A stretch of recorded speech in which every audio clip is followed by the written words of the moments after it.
Hello, welcome everyone. This is the Writing Center's presentation on revising for academic style.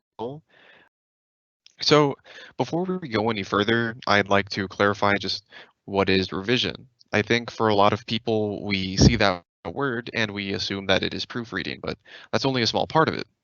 Revising is revising to maintain the spirit of the document while also improving upon it.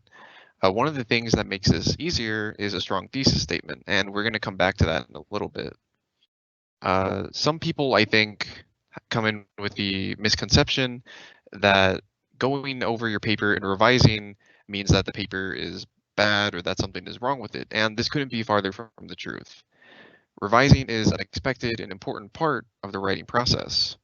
And sometimes this can mean some pretty big changes. And I know that's hard since writing is very personal, but it's something that has to happen in the revision process to make the paper overall stronger. Next slide, please. Another thing that should probably be defined is academic style. In short, it is writing for a formal audience. All writers, when they set out to create any work, must choose between form and function. But with academic writing, this choice is generally made for you. This is the difference between something like a novel and a research journal. And since we have a lack of artistic choice and expression in academic writing, these aren't always too interesting to read. I know several times someone has come in and been concerned that their academic paper is a little bit boring.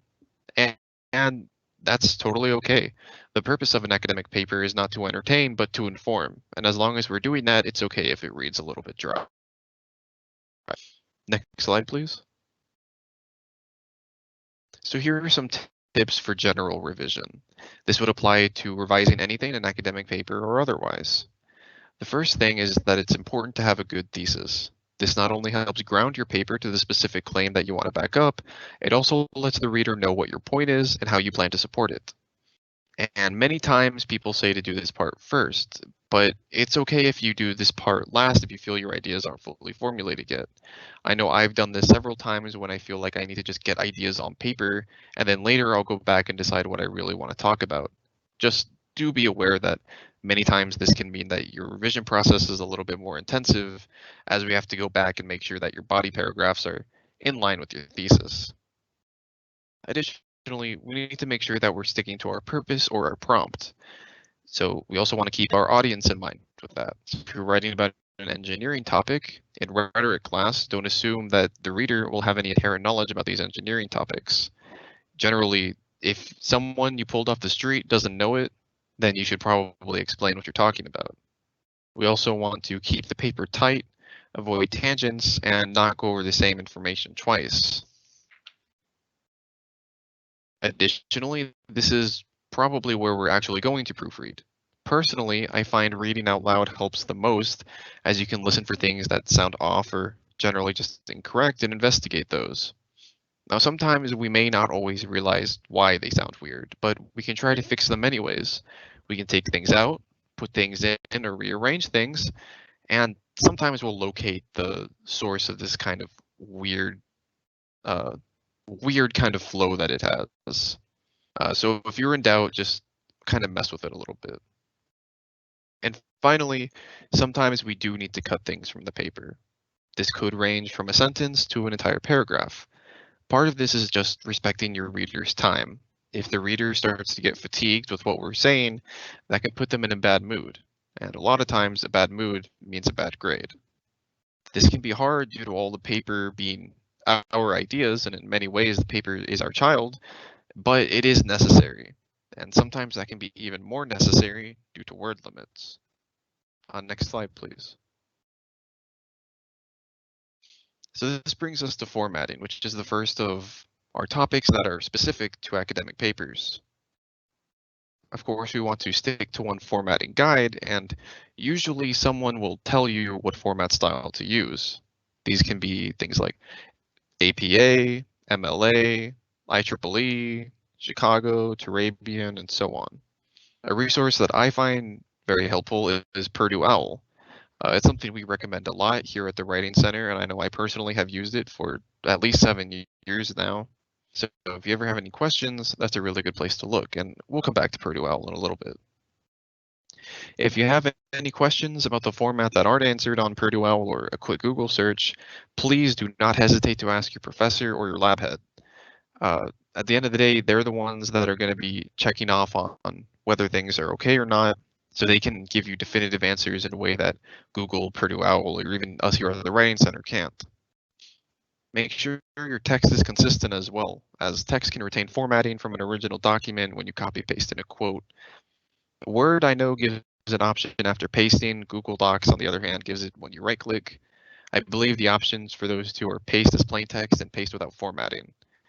Sometimes we do forget though, so remember font, font size, text color, and highlights, though generally we should be able to notice that last one.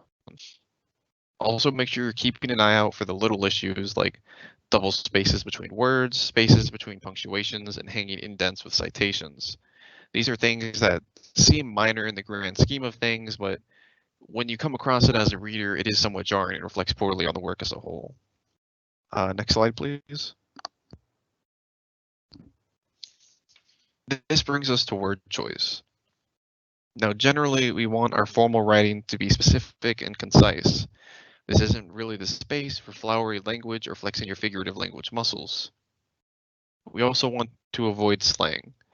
This isn't really ever acceptable in a paper except for quotes or in very niche relevant cases.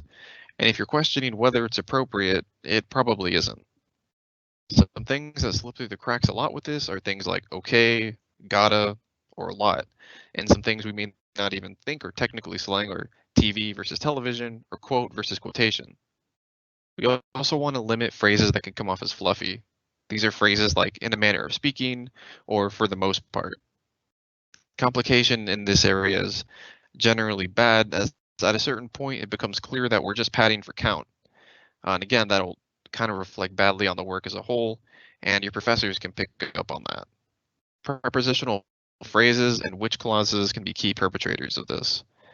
And additionally, be wary of repeating the same idea twice, but in different ways, as this can tire your reader, make the paper seem disorganized, and most of the time, it is the case of not knowing where information is relevant, which is typically endemic of a weak thesis. We also want to be careful with tenses. Tenses are something that's really, really important, but it's also really, really easy to get them wrong by accident. And there's really no shortcut to getting the hang of tenses. You just really have to practice at it.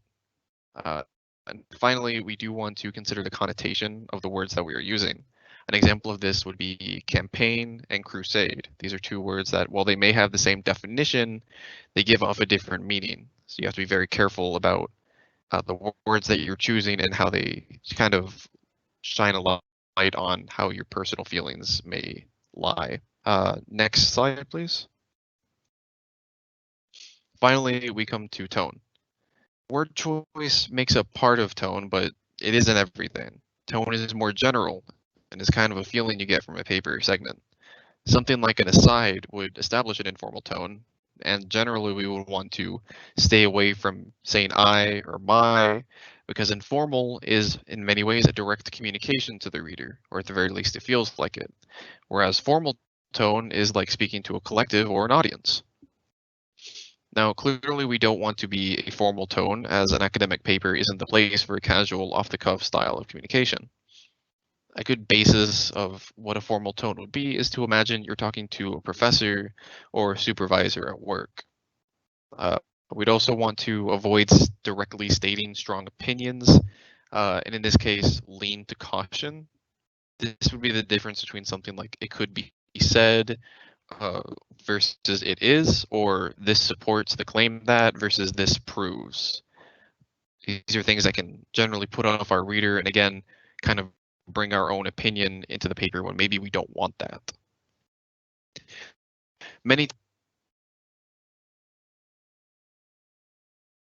All right, sorry about that. I think my headset just turned off. Many times, this is what makes an academic paper seem boring, but this is because the primary purpose of an academic paper is to inform, and we forgo all unnecessary form to achieve this. Tone is a little bit more of a vague concept, but when proofreading out loud, you can generally feel when your tone starts to slip. All right, next slide, please. So here are some resources that we like to give out at the Writing Center. The first one, as I mentioned before, is Purdue OWL. They have a lot of guides for a lot of different formats. So generally, no matter what your question is regarding writing, you can go to them and they'll probably have your answer. This is not just limited to the revision process.